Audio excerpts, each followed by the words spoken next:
As talk of tariffs and renegotiation of trade agreements continues to cause volatility across the commodity markets, this week at a Heerman lecture, the importance of trade in rural America and beyond was discussed. The lecture featured a panel discussion focused on tools that allow producers and consumers to advocate for trade. According to Andrea Durkin, one of the panelists and editor-in-chief of TradeVistas, Americans appreciate the benefits of free trade, but don't always attribute those benefits to free trade. Andrea is also concerned about tariffs imposed on imported steel and aluminum.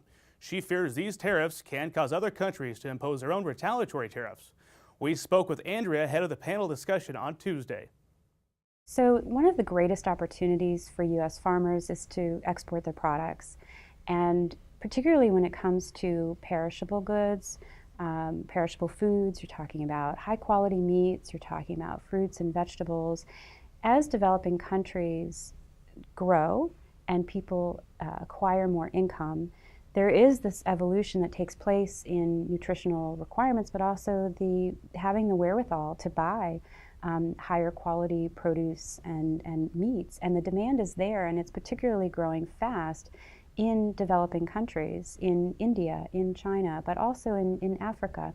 And these are our export markets.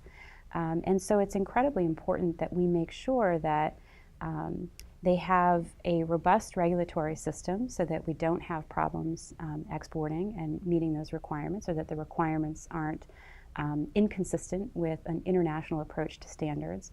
But also there's a tremendous need for improving the mechanics at the border.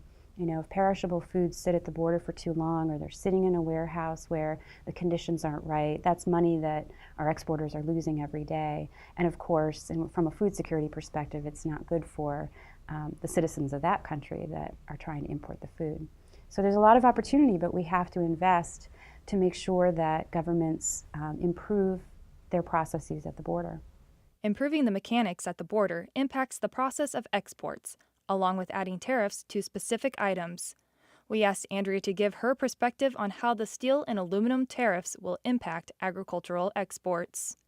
The steel and aluminum tariffs is a great example of the incredible interconnectivity among products these days and services. So you can't just look at it as a narrow action that may have a benefit for steel and aluminum, and it may not. Actually, the genesis of this whole thing is that the steel producers and aluminum producers are worried about global price, because the price is driven down when there's overproduction in the world, and much of that is being driven not just in China, but certainly in China. Unfortunately, the tariffs don't get at that question at all, and the administration is using a tool claiming that it's in the interest of national security. Well, the national security provisions are self-judging. So let's say, for example, in this case, we're concerned about what steel goes into from a security perspective. Maybe we're thinking about defense machinery, not agriculture machinery. Well, what would stop another country from taking a definition about food security that is related to national security, and therefore putting up barriers on agricultural products in the name of national security? So there's that aspect to it. With the tariffs, that means that any good that uses steel or aluminum, the price is necessarily going to go up. Even if we're not buying imported goods, or we're substituting them for domestic, what happens is that the domestic producers now have license to basically increase their own prices by the amount of the tariff, which they typically do.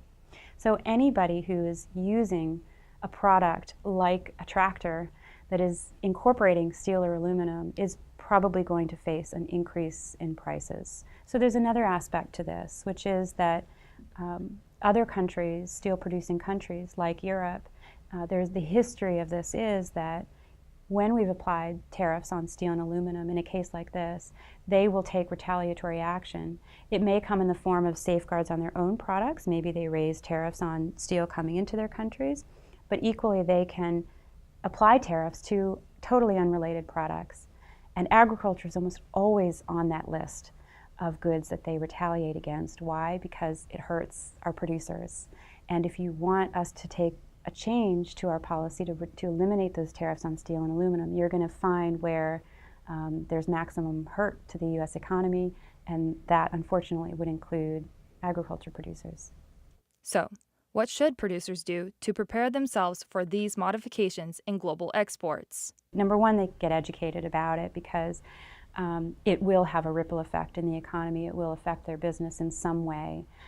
So we have a website called TradeVistas, tradevistas.csis.org. It's one resource. We try to curate and summarize articles that you may hear and put it in short form.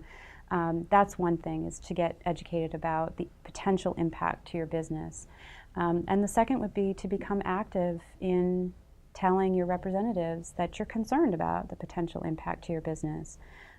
It's not true anymore that you can take some action to ostensibly protect one part of the economy and not have it affect another part of the economy. So it's really important that our policymakers hear the voices of farmers.